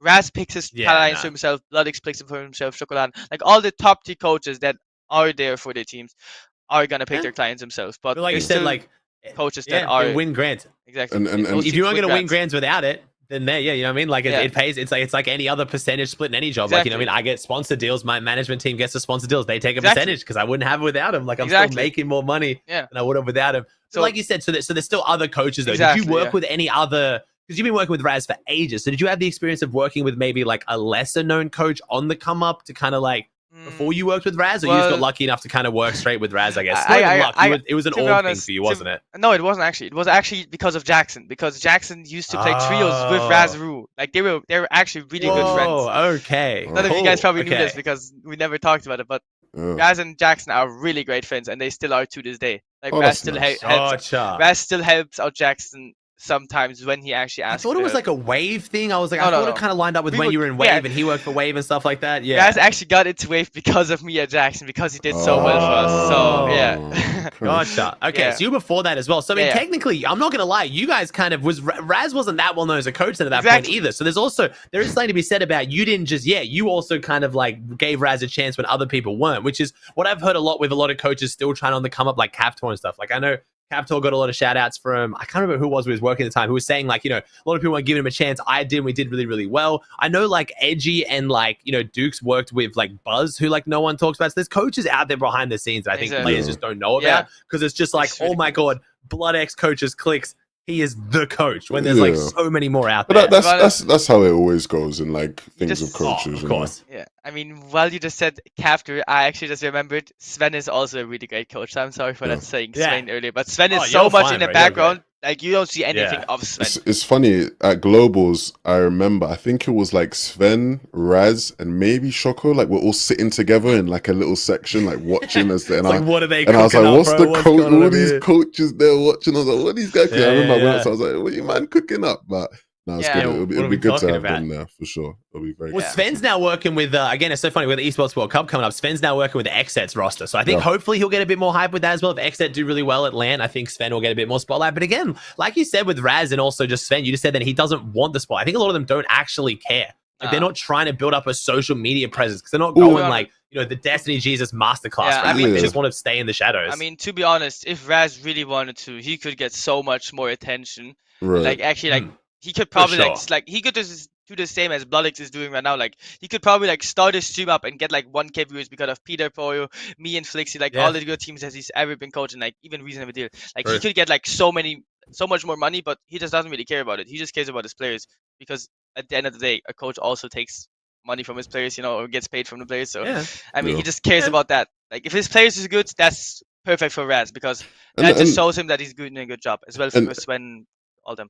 And even as a value as a coach, a lot of the times like those things aren't like most important, you know? It's like, you know, the way a lot of those like coaching situations, obviously you mentioned how like, you know, coaches pick their players, which is very true. But also players pick their coaches, and a lot of the Yeah. time it's from word of mouth. You know, like people Yeah. are more inclined to work with Raz, not just because they've seen the great results he's gotten with you and others, but because he might ask you behind the scenes and say, "Yo, what's it like with Raz?" And if you say Raz does da da da da, you know, that's better for him than if he has 1K people watching him live on Yeah, stream, exactly. You know? Yeah. So that's more I valuable. think that goes back to I Am Who's point. The underrated within, again, to answer your point, I Am Who, we just went on a massive discussion, but thank you. It's a good one. I think it was a really good underrated one. in the broad scene of things. Like, I think if you ask the average person in my like stream watching grands or in the Fortnite stream watching grands, won't know who Razaru is. You go and ask pros though, they all know Razaru is the GOAT. I Right. think he's rated where he should be by the players that actually matter, his clients and other pros. But yeah, he doesn't make content, so casuals just don't know or care. But it's cool that like we can put spotlights on people like with stuff like this. For sure, for sure. Thank you very much, I am here. Appreciate Thank it. you. That was a good one, bro. And shout out to Thank you. Razaru. Another 3 for 3. Yeah. Shout out That's Razaru. a really great 3-for-3. Another 3 for 3. Yeah, let's get another call in. Big ups to Razaru and big ups to all the coaches out there getting up there. Yeah. We're gonna get a spicy one now. We got to get something real bad. We got to get something that we just absolute stinker take, where we're just like, this is the worst thing I've ever heard. This no pressure, but this is the last call of the. I accidentally left Discord. This is the last call of the day, so no pressure on you. But I hope this is a good take. What is your name? Where are you calling from? My name is Jax. I'm calling from the United States, and I think downed bodies should not see a surge. Ooh, that's a niche one. It's a very niche one, like for how much impact this would have on the game. I mean, can I hear why? Like, can I hear your reasoning on it, Jax? I feel like it leads to less skillful and less competition when people surge farm down bodies with like the cactuses, and of course on land when everyone was farming them with the slurp plants. And I feel like it would also decrease surge limits, making the W key playstyle and being pond off spawn a little bit more viable. Yeah, what does Nico think on this one? I'm curious because I'm. To be honest, to the take, I'm out of that one because I think if you eliminate a player, because some bodies, I agree, some bodies should not give surge, but if you kill a player fair and square and you finish that body, that should give surge because at the end of the day, you did the job of eliminating him, right? And even if a player gets knocked from getting lobby split because he did something dumb, that it was his mistake and you still killed the player, you know. So I think bodies should still give surge because otherwise, where's the English reward? reward behind it, you know. Yeah, you're doing all that for what? Just to not get surge from a body and die to surge in that game and just like lose all, like just waste 25 minutes in the game because you can't get surge from a body. Then it doesn't make sense. Yeah, I think the only time when it was cheesy was when you would get more than like the player's health. The head snipe meta, so like when people were like headshot head sniping and like I think that was cheesy and that wasn't right. But now where it's like you are capped in how much damage of just like whatever the HP is, like I think that is fine as long as when that works, because apparently there's been times when that hasn't worked. I remember like early in the year that wasn't working and it was all weird. But either way, whether it was we don't know whether it was a bug or a feature. Like, is it meant, it's like rebooting and losing surge. We're like, is it meant to be this way? It kind of makes sense that it is, but there's so many bugs. I don't trust. This was intentional. I agree with what you're saying, Vico. But even in situations where you don't get you're not the person that gets the kill, I still think it makes sense. Like if you're an end game and you notice, because you're a good player and you've got really great awareness, you notice that there's like a knocked player in like a box, and so you make the call as a team, like we're gonna push in there because we can get that body, and then we're gonna do damage. Like you've taken like risk, and so I feel like you should still get reward, even though you didn't get the elimination. Of course, like, so even when you don't get the elim, like I feel like getting there's moments, damage from knocked bodies is there's definitely moments where you still should get rewarded for the body, but there is also moments that we have probably all seen on broadcasts or from watching replays where there's just been moments where you don't, where there's like no possible where you just should have gotten that body, right? Yeah. Where it let's just say happens to be there. It just happens to be there, and you just happen to randomly see it because you just got lucky because Fortnite. Battle Royale. You know, that's there's like, that element. I think those are the type of moments where bodies should not give surge, you know. But otherwise, I agree with you. Too hard to define that. Jax, I want to know more about why you wanted this out of curiosity, because I've not heard people ask for this before. I feel like giving surge on down bodies can lead to higher surge metas a little bit, like this meta where people are just farming with the cactuses is a little bit like farming surge bodies, and I feel like when the surge is lower, it leads to a more interesting competitive like style, and like it leads to more of a fighting playstyle, which was what Surge was implemented for. It feels like to make people fight more. Yeah. I think the end you're getting to is the end I 100% agree with, but I think, again, this is absolutely no offense. I think it's a lack of understanding of how Surge works around the middle. I think you've seen the clips of the Surge farming with the plants, which has happened in 2 metas, and even then, like, it was fun, and I loved it, bro. I farmed that shit for content. It was hilarious. I got my TikTok up there, millions of views. I fucking loved it. I would love pretending like that was the best thing ever. It's actually not. I'm gonna go so far as to say the opposite, Jax. I think to get to the point you want of a more fun Surge meta, I think finishing a body should give more Surge. I'm going the opposite route. Reward people for taking fights. If I get into a box fight, if I take like a soft fight, like VIC0 was saying, and I knock someone and I finish them, I should get more Surge for that. And I think that would lead to a more interesting Surge meta than DMR, because it rewards fighting. You never get a knock with a DMR, because that's the whole point of DMR trading. There's no risk of dying. It's not like a sniper, you can't die. But I want to go the opposite route. I think if you box fight someone, you knock someone with the ability to finish them, you should be rewarded even more for that. So I'm sorry, I got to say I don't agree, but I 100% agree with where you're trying to get the game to. I just don't think your solution, I think if you did down bodies not giving Surge, it leads to more Surge trading than less. Yeah. Just because I know how pros play. I agree with your point there, Ozzy. Even I with always want kills to get bonus. I want kills to give bonus Surge. Like, please, it'd be so cool to play around with. Again, we're going to do 11. We're going to do it. It's the podcast classic. Give us a tournament and fucking test it. Practice, see what it looks like if you give extra cups. Surge on a kill. I think it'd be cool. But even Yeah, I mean, like actual, that's what we have performance cups for, right? To test out new things. Yeah, just do some weird stuff like that. Yeah, but sadly we just don't. we don't try enough. A Medmiss back in that no one fucking needs or wants. You know, like stuff like that. Who fucking wants a Medmiss? Make sure it works, VIC0. We're evaluating how adding another white med to the game will make more so heal offs. Because a pro team will definitely in an end game they will definitely carry a Medmiss over 3 fucking med kits. Yeah, that'll make sense. Let me just carry 4 medmiss, because that'll be more HP than 99 medkits. No, that does not make any sense. Why would anyone want a fucking medmiss? That'll just make all the bug abusers and all the heal off pussies want to play heal off even more, because now you can run away with a medmiss and get away with it, because a medmiss is not. We had to evaluate it, VIC0. Yeah, we didn't know that was gonna happen. No one could tell that was gonna happen. You mean adding another heal in the game it leads to more heal offs? We had to evaluate VIC0. We had medmiss in before. I remind you, we had medmiss in before, and the heal off metas were so hardly annoying that it just went to heal off with with storm sickness, right? With storm sickness. Yeah. Like you went to heal off with storm sickness every game. You had to carry 99 floppers or have like a separate jellyfish box somewhere in the game to even win the solo cash cup sometimes. I remind you, Hammer season. VIC0, can I get your opinion? While we're going on this one, I want your opinion, because you seem very passionate on the heal off, and I love it. I want to harness his passion. Do you think removing medkits and replacing them with medmiss though would be a positive change for the game? Because I'm saying I think that would be amazing. Why do you say no? Because a medmiss, I don't know if you've looked at it, right? But now that you can walk with medkits, you walk slower than actually, because with medmiss you can run. You can run with a medmiss. You can't do the tactical sprint, but you can run. So that means like popping a medkit, right? There's still a cooldown. Like if I left click, I can still cancel the medkit, like and it'll just go away, right? I get like 5 HP, my medkit gets cancelled out, right? With a medmiss, you can cancel it and you can still use it. So the heal off will get even worse. Like I remind you, of course, this is not the same meta, but since we have dashes in the game, we have nitro in the game at the moment, and we have crash pads, people will just have a separate box in the game where they'll have just infinite medmiss, they'll have infinite floppers, small fries, and then we're just gonna have heal off to them. Exactly. And then we're just gonna have heal off again. That'll just like Katana season and Hammer season, where you're just gonna have storm sickness heal off, and you're just gonna ask, which player has taken the least amount of damage in the zone?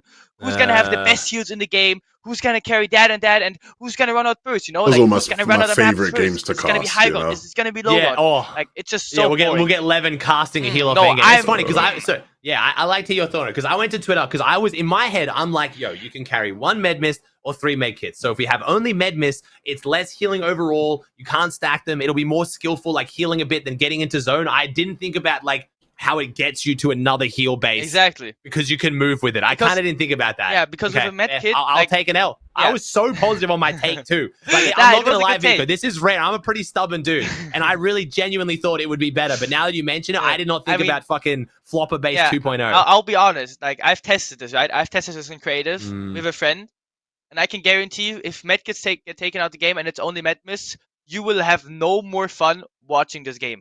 Because then pros that actually put in the time and put in work, like let's say, like my team, like me and Flixie, right? If let's say Medmis would have been in the game instead of Medkits, I can guarantee you other teams than us would have won Grants. Like they would have just played the med exactly. Like heal off, like placement would have been so much more valuable, and people would have just said, "Yeah, I don't give a fuck about these kills. I'm just gonna play heal off. I'm gonna win the game. I'm gonna get my 200 points in 2 games, and that's done." Right? To be fair. I still think you guys win. You guys were more consistent than everyone. Yeah, of course. You made But it to more yeah, games, but so. let's just say, But it would have been it would have been easier for boring. teams to boring, like 100% more boring. So that's more for sure. easy for teams, right? And that's just boring because with a med kit, even if you have nitro pop, you get like if you pop nitro with a med kit, you're gonna be as fast as someone who only has a med miss in with no nitro. So if I pop med miss and I have nitro in, I'm gonna get away from you in 2.5 seconds while you're popping a med kit, and I'm just gonna be gone. I'm just gonna be running to my heal base where there's 9 med kits, floppers, and I'm just gonna win the game, and you can't do nothing about it. Because guess what? I've played the game perfectly. I've got cap, and I'm just gone. You'll never catch me alive. I guess so, yeah.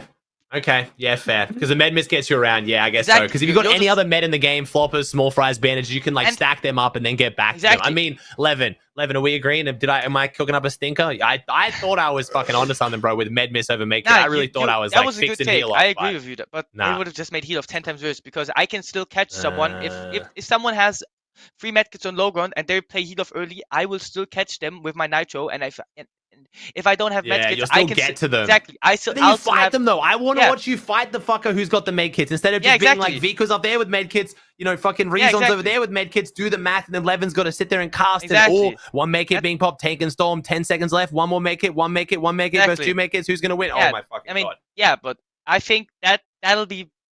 That type of stuff with medkits is gonna be more fun than having medmiss because Levin is just gonna sit there in grants and say, "Oh yeah, Vico's running back into the zone now. He's popping the medmiss. He has a nitro effect. Where's the surge base gonna be? Where is he gonna find the millions of floppers and small fries and medkits that he has for medmiss? And oh my god, Cammy's out of zone somewhere with 900." Like, that's just gonna be boring because then we've had that meta. That actually is a word-for-word transcript. I actually said that exact thing in chapter 3. There is a clip of Levin doing that. There is a clip of Levin casting that. Oh my god. And now you can be honest, Levin. Was that meta fun for you? No. Fuck no. Exactly. See, I was honest back then. No, it wasn't fun. Exactly. At the time, Levin was like, fuck this. Yeah, exactly. So I think it'll just make because now even with the play getting better, it's just gonna go worse. Like you're just not gonna see 2 players or 3 players. You're gonna see like 10 players out of zone somewhere popping that shit. Yeah, no. So it's just gonna be. I mean, to be fair, I think Jax, back to you. We agree with your take that we need to have Surge be more fun of fighting. We all fucking hate heal off and we all hate slow as shit Surge metas. But I think the down body not giving Surge is the wrong way to get there. Yeah, I think we've also found someone who hates heal off more than me and Levin, and apparently it's VIC0. I hate heal off. Oh my god! Yeah, I have lost. You like fighting. I have lost $10,000 because of heal off. I've missed it. Probably more, maybe. I've missed 1 whole grand, and that was Katana season because of heal off. I would have won. I would have won the first game of Rebuild Round instead of jerking for Doxy if it wasn't for heal off because I have played that game 10 times better than they did. They pulled all the zones and they had medmiss. They had like 600 medmiss. I mean, I should have still won, but I about medmiss. Yeah, this is the worst person. Just a personal vendetta with medmiss. That's my bad. I'm the number 1 heal off hater. I think I'm the like. If you would do a contest where heal off the most, I would be first. Yeah. Okay. enough. Fair. Also, Very Jax, much because of I was that. gonna say, I almost forget this, but you had mentioned like as well, like wanting, higher thresholds, blah blah blah, whatever you're saying there. Like, I think you mentioned something about like lower thresholds, and you wanted more fighting, but like, in order to get more fighting, thresholds has to be higher. If thresholds are lower, then you don't have to do as much to get surge, so people have less incentive to fight. So you want thresholds to be higher. If you want more fighting, and Zap more that bitch. entertaining. Hit him with the lightning. We need to see them run at each other and not just trade each other with fucking DMRs in the end. Yeah. I think it would be so exciting. So let's say surge bodies have 200 HP. That would be so much more exciting for people to actually say, okay, I actually have to put in work now, because people who just W key like VIC0 and Flixi or Peterbot and Poyo, if they just W key, they're gonna have like 700 damage of one fight. So much cooler. And I want that storyline back. I want good fighters to have surge. Remember the storylines we used to have of like, oh, they're going to be fine on surge because like, they're such good fighters. Now it's the opposite. It's like, oh, can VIC0 and Flixi handle it? They're reckless. They take fights, but you're going to have Trulex and Chicho with 800 above zone 1. They got a big fucking tower. Like, I want to go back to the discussion of like fighters being up on surge constantly, because now the last 2 seasons is like, oh, they're a fighting duo. They're probably going to be below surge. And I fucking hate that. But Jax, right. So I think you're getting to the right point, Jax, but the process is a bit off. Yeah, I agree with that. Yeah, I agree with you. It was a good take though, Jax. Yeah, I like that we're thinking about it though. We're thinking about changing stuff to make it a bit better. I think everyone's agreeing that after the last 2 seasons, if we have to watch another fucking person sit in another fucking base with a DMR or any weapon with a scope on it, I'm going to lose my mind. I'll be honest, Land, I don't know. I'll be honest, Trulex made that shit 10 times worth. It's fucking diabolical surge bases. Like, be honest. Like, the shit I've seen this season, bro. Like, that, I've seen people build tulips, bro. I've seen people build flowers instead of a surge base. Like, I'm just seeing flowers nowadays. Like, what is that? They're building estates, bro. It's all POIs, dude. They're building entire fucking POIs outside of POIs at the moment. Like, like, not even in practice. Like in practice, right? I'm just trying to practice. Like, what am I gonna do for grands, right? And I just see like 600 surge bases next to each other, trading with cacti or with whatever they have. Like, it's so boring. Like, I can't wait for the evolution of surge bases video. I will pray to everything that we will. It. Yeah, I mean, I will pray to everything that we will have a meta where you will not be able to trade surge completely. Like, give me a season back where it's like, let's say that's 5 season 1. Yeah, exactly. That's 5 season 1, man. So good. Well, everyone we've had on the podcast, not a single person has disliked that season for surge. That's all I'm saying. Or like we put in like let's like normal ARs like Scar and shit, and like take out DMRs and like just have Scars. Like, how are you gonna trade with a Scar from 300 meters? You can't even see that guy. Yeah. Like, I'll just see a pixel of you. Every guest we've had on, with literally every single podcast we've had on, even topics that aren't, this one is directly surge, but we always get back to just people don't like surge right now. There's not a single pro or player who is enjoying it, I don't think. And even the pros who are doing well with it, you just literally won grands with it. Again, we did have the cacti change, but you're still not enjoying it. Even the pros winning are still like, yeah, I'm winning, but it's not fucking fun. I mean, I'm the number one hater on everything, I'll be honest. I'm just a lover of fighting, just as it, and that's my diabolical thing. I mean, yeah, I agree with that. I'm still waiting for the update. All of us want that. I'm still waiting for the update where 12 zone is just never gonna close and just gonna keep on moving, and whoever has the most mats is just gonna win the game. That one's not coming. It's the Destiny Jesus change, right? I'll still keep waiting, Levin, because then the best fighting team of the lobby will win the game. Because guess what? They're gonna have the most mats. They're gonna have the best loot, and they're gonna win the game because the zone is just gonna keep on pulling and pulling, and that's it.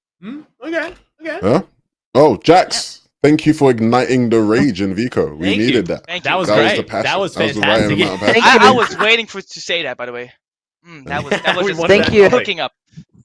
Have a good night, man. Thank you, everyone, and also congrats to VIC0 for winning. Thank you. Yes. Thank you. Congrats. Let's go. Thank you, Jax. Yeah, well, that was fun. the coolest for the day. Thank you very much, VIC0. You with some heat. You were really good. It's funny when I asked VIC0 this week to get involved, because I got him on Fantasia this week, and we got him on Hotline. So he's done the whole podcast tour this week. Oh my god, he's doing the tour. Yeah, and his response was, I love talking. He said, I just love talking. Yeah. No, it's good though. It's good. I mean, you passionate, you care about it. That's people in my chat. I think it's also been great because a lot of people in my chat were like, "Oh, VIC0 will be good. Does he have good English?" I'm like, he's gonna be fine. Trust me. He's been on interviews on the broadcast. He'll be fine. Yeah, I was like, I didn't want to flame my American viewers too much, or like even Australians to an extent. I was like, a lot of Europeans have better English than us guys. Like, they learn it properly. Like, we just get like, they actually know English. I'm not gonna lie. I have had moments where I just started speaking German more than English, and like I spoke English with someone, and then suddenly it just switched to German because I just forgot words. Like I remember I was playing a cash game with Pink, and I just said einer P, ja, ich habe ihn gekillt. I was just randomly starting to talk Pink's German. just like, what? What? The fuck? Yeah, he was like, what? Oh yeah, you knocked someone. Oh yeah, nice man. The context. He got it from the context. Yeah. Yeah, he got it from the Yeah, context. yeah, he would have but- figured. Yeah, he would have figured it out. Yeah, he would have figured it out from the enthusiasm. Also, He's I just come said- on though, man. I just remembered with Katana season there was also pizzas in the game. Oh, that shit made me. Oh, hate it. dude, yeah, That was even Oh, worse. dude, pizzas. Oh my slow, goodness. like, I managed. I like, hope- I kind of was in a.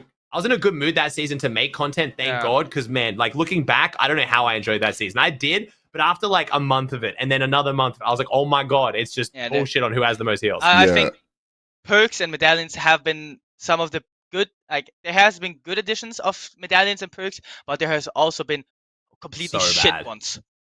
Mhm, mhm. And we've seen a lot of shit ones. I think we've seen more shit ones than great ones. Some stinkers. I think Exactly. Stark season, I think next season being on Marvel, like, I mean, it's not Stark, but I think Marvel, like, you got to think, like, surely, I know we're only going off Stark season, but it's got to be a fighting meta, right? Like, it just has to be. Like, there's just no way they're going to make fucking Iron Man's 4x scope DMR, right? Like, there's no way it's going to be fucking Wolverine's fucking sniper rifle, right? Like, it's going to be just straight up shotguns and ARs. I'm not gonna lie. I really hope the Marvel season is gonna be great. Like once I come back from this vacation and the season's gonna be good, I really hope it's gonna be great. Like I just need a good season. I Hopefully. can't It's take close. this anymore. We're all It's not wishing far away. for one. Yeah, we ain't gotta wait long. What are you gonna be up to next week? Or what you got planned? I see you've been streaming. The stream's been Yeah. popping lately. Be sure to Yeah. go watch and play, Popping guys. off. Yeah, I Hell mean, the next thing I'm gonna do is play NA Cash Cup with Noah W Plays. Oh, okay. Oh, hell Hopefully- yeah. Wait, that's hopefully going to be qual- sick. Yeah, I'm gonna use my FNCS skills that I've learned from the whole season Hell or last yeah. couple of seasons, and hopefully qualify because I haven't qualified today. I need to get some money, otherwise I'm gonna go broke. You know? See, The 80K only lasts Exactly. so long. Okay. Hey, okay. I mean 80K I mean, yeah. can't last me that long. You know, I need to get some cash Yeah, Cup okay. money. You know, like make some. Noah W content. plays in VIC0. I didn't Yeah. expect What a that duo. one. That'll be some good content. Okay, yeah, that's good. So, I mean, and, hey, and obviously streaming it, right? That's the whole point. Of You're course, streaming of it, course, I'm gonna stream that. You know, like, I Hell can't yeah, miss out okay. on that. I got my exit lag Okay. ready. I got my FNCS pickaxe ready. I got my perfect setup ready. I got some water bottles next to me. I'm ready to I got play. one thing, Vico. You know, family friendly, right? Are we gonna? How do we go with the family friendliness? Oh yeah. Trust me, I'm gonna go good with that. Like every time I want to We're fine swear, with I'm just family gonna friendly? mute. I'm Just just do gonna. German. Yeah, Just exactly. swear in German. No, I'm Anyone not gonna know? swear in German. I'm just gonna. I have like. That's next to messed my up. edit That key- is really messed up from yours. Next Yeah, to, it's I, fine. you know, Well, I mean, you know- these viewers don't know. No one's viewers know- won't know. It's fine. a good thing is right next to some of my keybinds that I use for Fortnite, I have some beautiful keybinds that will just You can make mute. me go Mute? full mute real quick. Yeah. I'm just gonna swear everything I want to say, Scheiße. unmute, and then just say, Instantly. and then say, "Oh yeah, I'm back. GG's, bro. Let's win this GG's, game man. and eliminate some GG's. players." You know? It is always we're gonna eliminate the opponents. GG's, Yeah, man. We'll get them GGs, next man. time. Yeah. Hell yeah. Awesome. W. I'm looking forward to watching that. I mean, I didn't know you were streaming NA. I'm even more excited now. I do. Levin, I'm gonna ask you Honestly, before you ask me. But Levin, what are you up to the next couple weeks? Before I What do you talk got? about myself, I do want to say I was made aware of this by Coach Harry and Boop and some other people recently. Apparently, there's this thing. It's crazy. Like it's so crazy. I don't think it's real. But there's like this like Hotline FN curse where everyone that comes on the show kind of duds after.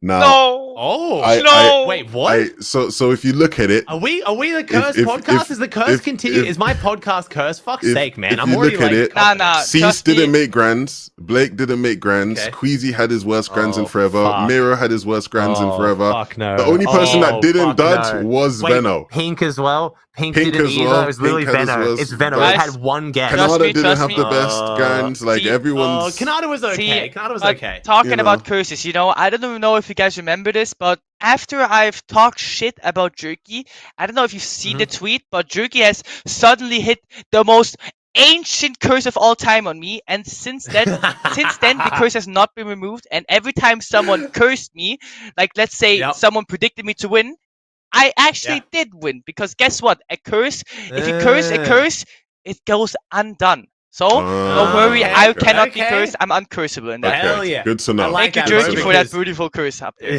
Wonderful. All right, Well, we that's don't good. have to worry Maybe then. that's why when I gas you up, okay, that's why my top 3 on EU is actually good for once. Maybe that's Yeah. why I actually fucking Exactly. predicted it for a single time. Yeah. Exactly. Well, Right, 11. What are we up to? What are we cooking up at the moment? We're so not much. I'm gonna chill because we got EWC next week, so we're gonna be flying out there. That should be fun. They've not announced Hell it yeah. yet, but yeah, everyone. We've asked me, talked about it so many yeah, it's like, times at who this point. Like cares? everyone knows. Yeah. You're going. We're going, baby.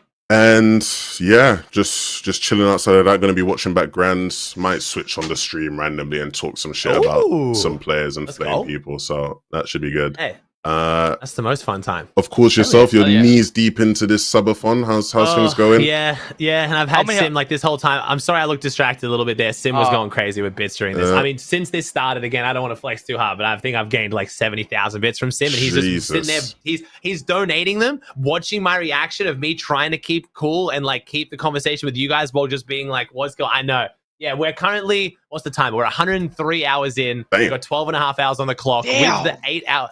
Yeah, so it ends tomorrow at the end of NA Duo Cash Cup Finals. And I Yeah, think at this point, with my 8 hours sleep tonight, it looks like we're going to be going there. So it would have been a 6-day stream. So we'll see. We got this. Finish this off. I'm taking 2 days away. I'm going away at the mountains with the family. Then I'm going to come back, got a couple of streams, and then I'm heading to EWC, which I'm actually super excited for. First time going to Saudi. First time actually like doing an official watch party to land, by the way. Nice. I've never gone to do an official watch party at the Nice. event. Again, little bit of, it's epic there, but it'll be fun. I'm very excited. It's going to be mad fun. I mean, since you're hitting the flex on me right now, I just want to Mm. point out. Wait, I don't know if you Okay, can see here we this. go. Wait. Okay. Can you see What this? we got? My, just throw away everything. What are Can we you see showing, this? bro? What are we showing, Can you see man? this? Can you see my dog? No. I don't know what. See, oh, now I can. My beautiful Oh, dog cute. is sleeping right Oh. next to me, not leaving my Hey. side, being my number Hey. one supporter. Hey, I don't know if you've wow. seen Steve. Okay, Steve doesn't really support me. He just fucking barks at me and runs away. But hey, I mean, my dog's pretty fucking cute too. But we Yeah. got the full screen. Oh. W production. Look at this. Oh. My beautiful dog I actually sleeping didn't like know that. you had a dog. Nah, We've seen I Mama gotta. Vico in the background. I've Yeah. never seen your dog until I now. actually, I have gotten. Her name is Lalo, by the way. She's 7 months old now. Oh. I have Oh, gotten cute. her after, like, the month after she was born, actually. So I have gotten her Wow. Oh, since cute. 6 months now, and this dog has gotten so attached Love to you. me that every time I leave the house, my mom calls me and tells me the dog is crying right now. You better hurry up. Good thing you don't leave the house too Yeah. much for now. That's the You never leave that. It's only happened once, you know. It's the It's best never companion happened. to Yeah, have for a see- needy dog. You guys never leave anyway, so it's fine. Well, See, shout out to talking all about the my dogs dog, out she there. just woke up and she's already Yeah. looking at me, acting like, "What are you saying about me again?" I'm just gonna. Love you. Yeah, this is gonna be funny when I'm gonna go to sleep tonight because my bed is just always taken by my dog. Ah, cutie pie. Well, thank you very much for joining us, Vico. We appreciate you Thank guys. you, No Vico. worries. Anytime. It was fun.